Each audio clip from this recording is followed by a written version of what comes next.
لقيته بيقول لك احنا هنلغي ترموستات الكوع دي اصل مالهاش لازمه. قول له الف شكر وخد عربيتك وديلك في اسنانك واجري على طول. يا مرحب واهلا بكم في فيديو جديد عن حاجه مهمه جدا جدا، وهي ترموستات الكوع. ترموستات الكوع او ترموستات الحراره دي القطعه اللي في ايديها انها تخلي موتور عربيتك يا يعيش ويعمر معاك، يا اما توصف لك عمره وتقضي لك عليه في اسرع وقت. انا مؤمن الوزير وهكلمكم النهارده عن وظيفه ترموستات الكوع وازاي بتشتغل واعراض تلفها، وكمان شويه نصايح كده عشان تحافظ على الموتور بتاع العربيه بتاعتك. بس قبل ما نبدا الفيديو بتاعنا حابب انوه عليكم ان اليوتيوب ظاهر لي عليه ان اكتر من 90% تقريبا من اللي بيتفرجوا على الفيديوهات بتاعتي مش عاملين اشتراك في القناه بتاعتي. فايه رايكم تعملوا اشتراك وبرضه تشجعوني عشان اعمل لكم فيديوهات جديده وبرضه يوصل لكم اشعارات بكل فيديوهات جديده، اكيد هتستفيدوا بيها. يلا لو اول مره تشوفوا الفيديوهات بتاعتي بفكركم تعملوا سبسكرايب او اشتراك في قناتي على اليوتيوب وتفعلوا زر الاشعارات عشان يوصل لكم اشعار بكل جديد. ولو بتتفرجوا من على الفيسبوك ما تنسوش طبعا تعملوا لايك وشير للبيج بتاعتي، واعملوا فولو الاكونت والانستجرام بتاعي هتلاقوا عليه اخبار العربيات اول باول. وطبعا ما تنسوش تعملوا لايك وشير للفيديو ده. اول حاجه هنتكلم عليها ايه هي ترموستات الكوع دي وايه وظيفتها اساسا. ترموستات الكوع دي بكل بساطه هي اللي بتنظم درجه حراره المحرك او درجه حراره تشغيل المحرك. طب يعني ايه الكلام ده؟ برضه مش مفهوم. خليني اشرحها لك بطريقه ثانيه. يعني اي محرك احتراق داخلي عندنا عشان يشتغل ويطلع لنا اداء كويس لازم يشتغل بدرجه حراره ثابته. يعني ايه درجه حراره ثابته؟ يعني ما ينفعش درجه الحراره بتاعه المحرك تزيد او تقل، يعني درجه الحراره بتتذبذب، ده طبعا هياثر على الاداء بتاع المحرك واحنا مش عايزين الكلام ده. بالتالي ترموستات الكوعه هي اللي بتعمل الاليه دي، او هي دي وظيفتها انها بتنظم درجه حراره الموتور. طب برضو ازاي الاليه دي بتحصل؟ خليني اشرحها لك برضو بطريقه ثانيه، وده هيخلينا نتنقل للجزء الثاني ازاي بتشتغل ترموستات الكوعه. عندنا في اي عربيه فيها محرك احتراق داخلي في عندنا 3 انظمه للتبريد. اول 2 دول اللي هو نظام تبريد الهواء ونظام تبريد الزيت، دول عفى عليهم الزمن وخلاص ما بقاش في حد بيستخدمهم الا ممكن نادرا. يعني حتى ما فيش حاجه دلوقتي بتيجي في بالي عربيه تيجي في بالي انها حديثه وبتستعمل انظمه التبريد دي.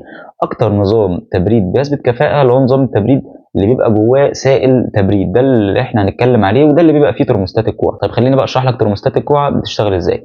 اول لما انت بتدور العربيه بتاعتك بتلاقي الموتور بتاع العربيه بدرجه حراره الغرفه. يعني مثلا لو انت في روسيا هتلاقي درجه الحراره مثلا تحت الصفر، هيبقى المحرك بنفس درجه الحراره.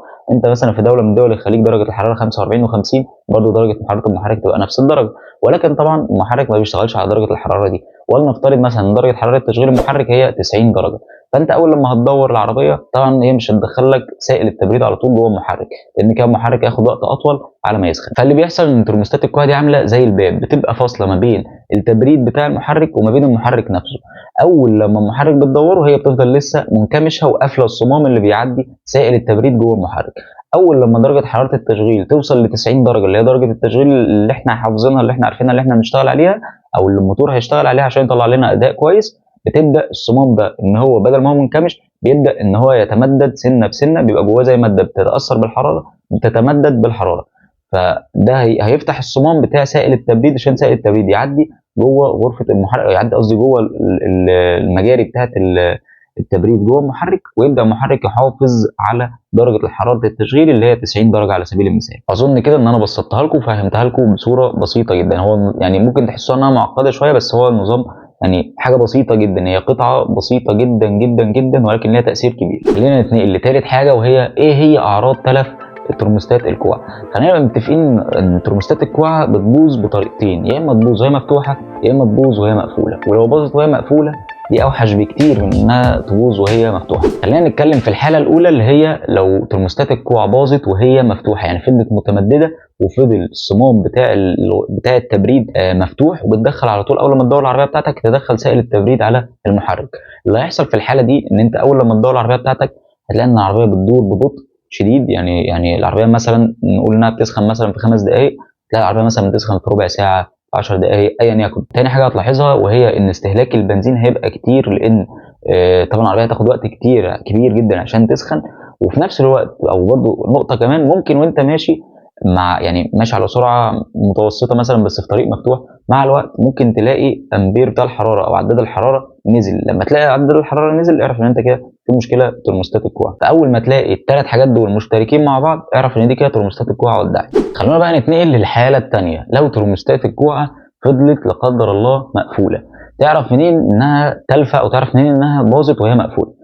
بص يا معلم، لو انت ماشي بعربيتك ولقيت العربيه سخنت، طبعا ده لو انت من الناس اللي هي اللي بتفضل على طول متابعه عربيتها ومتابعه العدادات بتاعتها، لو انت لاحظت ان درجه الحراره بتاعت العربيه او عداد الحراره رفع، انزل. طبعا انت هتفتح الكبوت بتاع العربيه ده بديهي، هتبص على قربه الميه. لو قربه الميه لقيت فيها سائل التبريد زي ما هو، اعرف كده ان الكوعه وترموستات الكوعه يعني بايظه وهي مقفوله، فما فيش ميه او تبريد داخل للموتور، يعني الموتور كده مولع ومفيش سائل تبريد يدخل يبرد النار اللي جوه دي.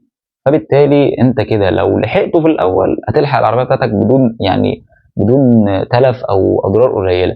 لو انت مش من الناس اللي بتتابع العداد وعينك مش على العداد، وللاسف بقى لو انت مشيت فتره ودرجه الحراره عاليه، فللاسف انت اقل حاجه تتوقعها ان انت تغير جوانات، ده لو احنا لا قدر الله ما دخلناش في حاجه اكبر من كده بكتير. وتعالوا بقى كده اقول لكم شويه نصايح على السريع بخصوص ترموستات الكوعه عشان تحافظوا بيها على موتور العربيه بتاعتكم. مبدئيا كده لو رحت عند ميكانيكا ولنفترض مثلا لوست سيد ولقيته بيقول لك احنا هنلغي ترموستات الكوعه دي اصل مالهاش لازمه، قول له الف شكر وخد عربيتك وديلك في اسنانك واجري على طول.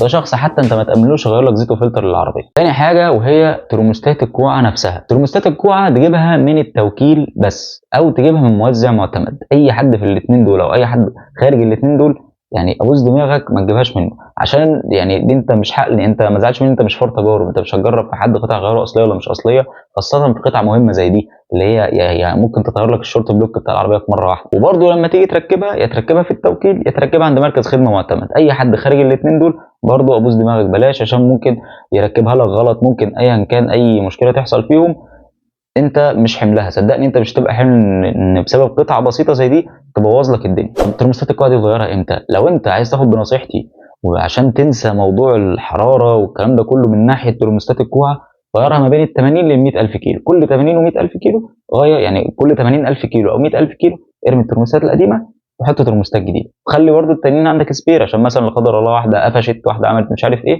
خليها احتياطي لو انت تمشي بيها امورك وبعدها ترجع تشيلها تاني وتجيب الجديده. دي نصيحه مني ليكم عشان تحافظوا على ترموستات الكوعه وعشان تحافظوا على موتور العربيه بتاعتكم وتحافظوا على عربياتكم على طول. وفي نهايه الفيديو اتمنى ان انتم تكونوا استفدتوا واستمتعتوا بالفيديو. ما تنسوش تعملوا لايك للفيديو لو عجبكم وشير مع كل اصحابكم عشان الكل يستفيد. وطبعا ما تنسوش واتمنى تعملوا اشتراك في القناه، ولو بتتفرجوا على الفيسبوك اعملوا فولو للبيج بتاعتي على الفيسبوك، ولو بتتفرجوا على الانستجرام برضه اعملوا لي فولو. كان معاكم مؤمن الوزير واشوفكم في الفيديو الجاي على خير.